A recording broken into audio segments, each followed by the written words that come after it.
And welcome to another treatment of the International Sunday School lesson. Today's lesson is entitled A Covenant to Marry. And it's taken from Ruth, the third chapter, verses 1 through 6, then 8 through 12, then 16 through 18. And today's lesson is for August the 18th, 2019, and it's the summer quarter, lesson number 12. Now, a little background information. Today's lesson, we're going to be talking about a Levirate marriage, which is a rule where a brother of a deceased man is obliged to marry his brother's widow. And that term, Levirate marriage, actually is easy to misunderstand where that comes from. You could think that that is the same thing as Levitical, but it's not. That's actually taken from the Latin word lever, which means husband's brother. It really is not taken from the name of the Levite in the Levitical code, even though it is completely discussed inside the Torah.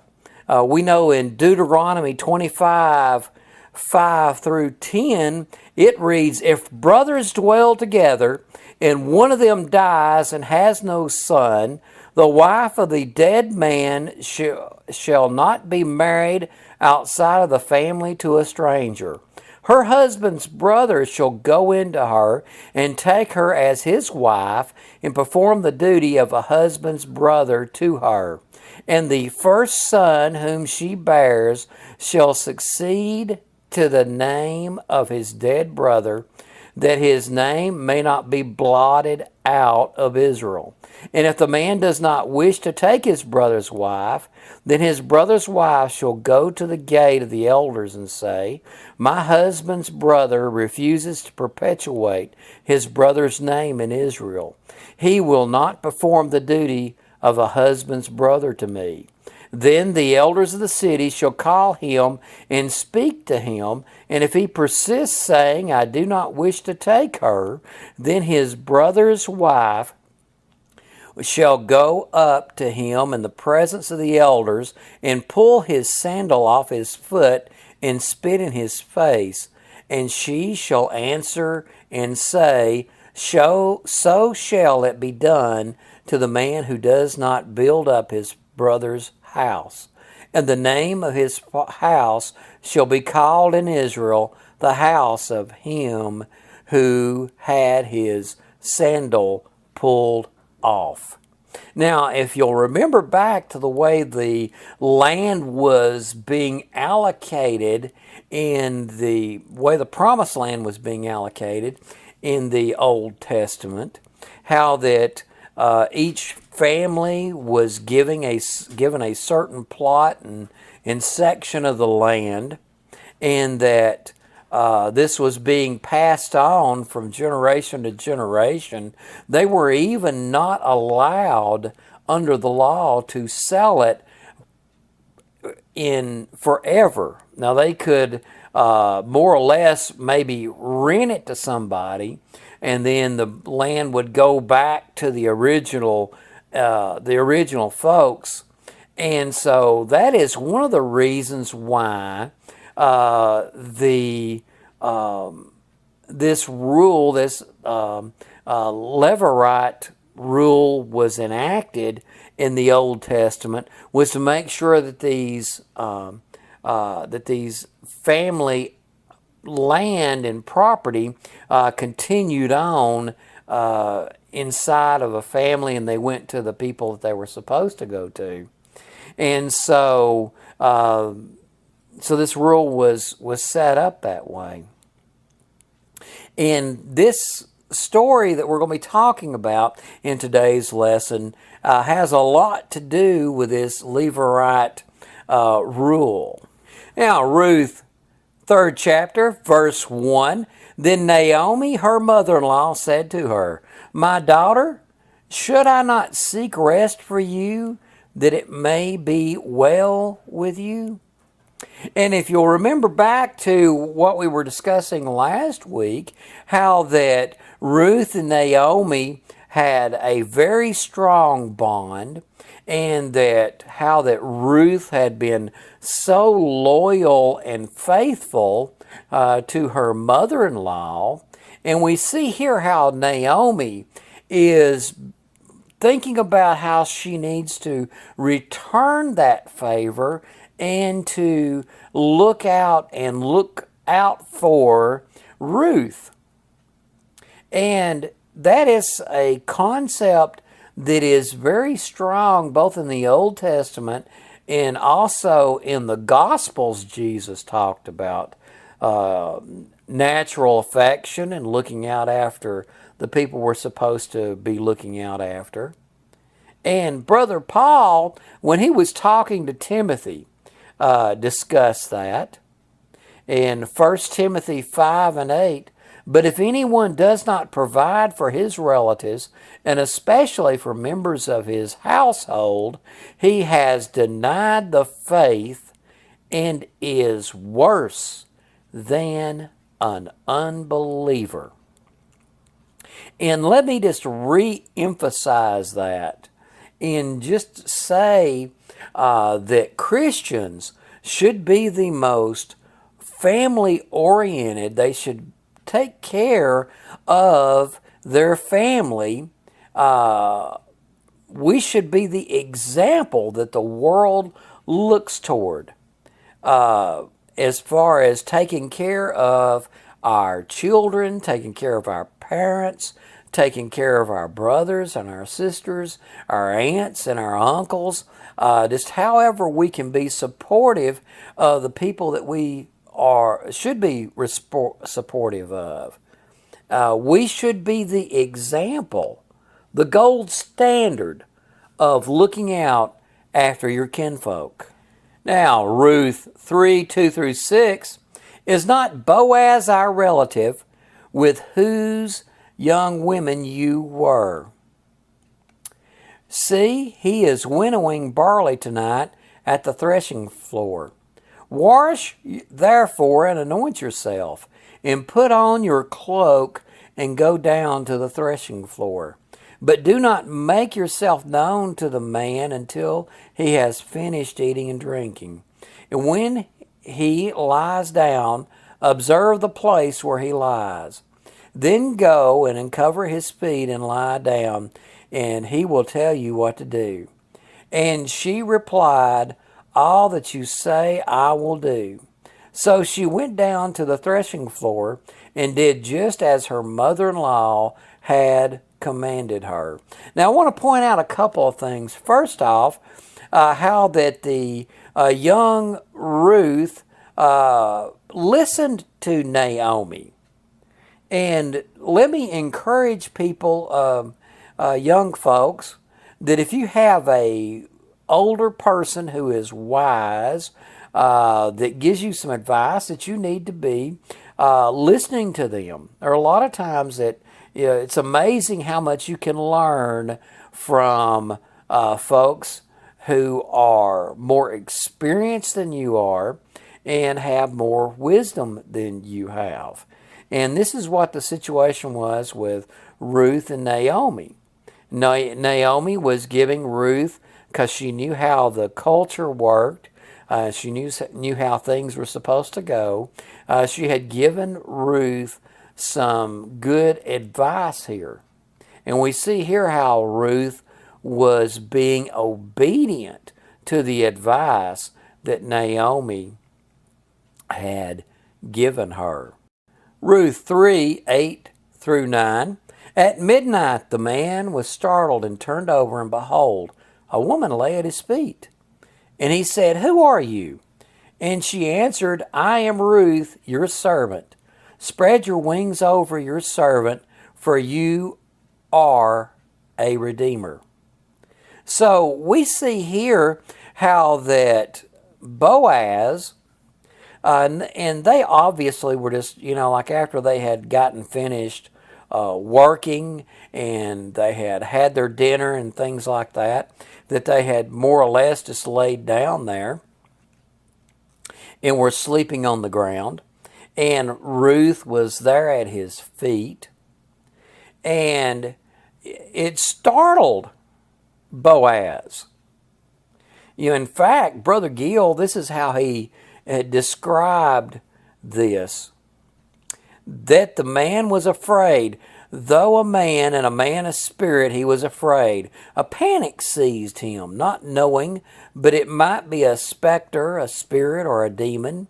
And such an instance we have in history of the apparition, which seems to put off clothes and place itself in a bed where a man lay. So we see how that Brother Gill interprets this as Boaz was, he went to sleep, there was nobody there, and he woke up and there was somebody there, and it startled Boaz. He thought maybe this was a specter or a spirit that had came, in the middle of the night. It may also have been that Boaz just did not know who this was, and was just worried about what people might say or think by this woman being asleep at his feet. And then, and really, you got to look through the poetical language of what's being said when Ruth answers him, I am Ruth, your servant. Spread your wings over your servant, for you are a redeemer. So Ruth was talking about, in a very poetical way, about this rule about the kinsman redeemer marrying someone to keep the line going. And so that's what that spread your wings over your servant, for you are a redeemer, is talking about here. Ruth 3:10 through 12, and he said, May you be blessed by the Lord, my daughter. You have made the last kindness greater than the first, and that you have not gone after young men, whether poor or rich. And now, my daughter, do not fear. I will do for you all that you ask, for all my fellow townsmen know that you are a worthy woman. And now it is true that I am a redeemer, yet there is a redeemer nearer than I. So a couple of things that we want to really point out here is how that Boaz makes mention of the righteousness that is common knowledge in the community that Ruth has. How that she had been such a faithful daughter-in-law to Naomi, and how that Ruth had been such a righteous in the way that she dealt with things, and how that she had been so faithful and loving kindness to her aged mother-in-law. And also notice here that Boaz knew that he was in line to be a redeemer, to be the one who marries Ruth. But he's talking and he says, I am a redeemer, but there is a redeemer nearer than I. So we see how Boaz is such a righteous person, that he didn't take advantage of the situation, that he acknowledged that yes, he's in line to be a redeemer, but to be completely fair and honest, there's one who's actually closer than I, and so we need to check on this. Okay, Ruth 3:16 through 18. And when she came to her mother-in-law, she said, How did you fare, my daughter? Then she told her that the man had done for her, saying, These 6 measures of barley he gave to me, for he said to me, You must not go back empty-handed to your mother-in-law. She replied, Wait, my daughter, until you learn how the matter turns out, for the man will not rest, but will settle the matter today. So there are a couple of things that we want to point out here. How that Boaz wanted her to return with some food because Ruth and Ruth and Naomi were poor and struggling and that kind of thing. So Boaz wanted to be as generous as he possibly could. And the other thing that we want to point out here is something that Naomi said to Ruth. Wait, my daughter, until you learn how the matter turns out. For the man will not rest, but will settle the matter today. And this is not a turning things over to chance. This is not, however it'll just work out, that's just randomly how it's going to work out. The Targum discussed this with and said, Set my daughter with me in the house until the time thou shalt know how it is decreed from heaven. So really, what seems to be the reasonable way to interpret those words is that Naomi is saying that we're going to see how God's going to work this thing out. Because it could have went a lot of different ways. And the Lord could have willed a lot of different ways for this matter to be concluded. So it's really just being patient to see how the Lord is going to work this out. Now, a couple of concluding things that I wanted to say, and these are a lot of things that are really practical and pragmatic and just the way that we should be conducting ourselves. First off, let me reinforce something that as we go through life, we should be extremely sensitive to what our family needs are and to take an active interest in taking care of our families. Just like Boaz did, as he was going to honor his responsibility as a kinsman redeemer, just like Naomi was doing, looking out after the best interest of her daughter-in-law, and just like Ruth was doing by being so faithful and loyal to take care of Naomi. And also, too, let me point out that those of us who are older, we need to be actively participating in advising people who are younger with the things that they need to be doing. You can't just take a hands-off approach, as a lot of times, to various things. You need to actively advise and recommend and help train the younger folks around you. And those of you that are younger, you need to listen to your elders a lot of times because they've been through this thing before. They have made some real stupid mistakes before. So you can learn from their experience. Okay? Well, good Lord willing, I'll be back with you next weekend.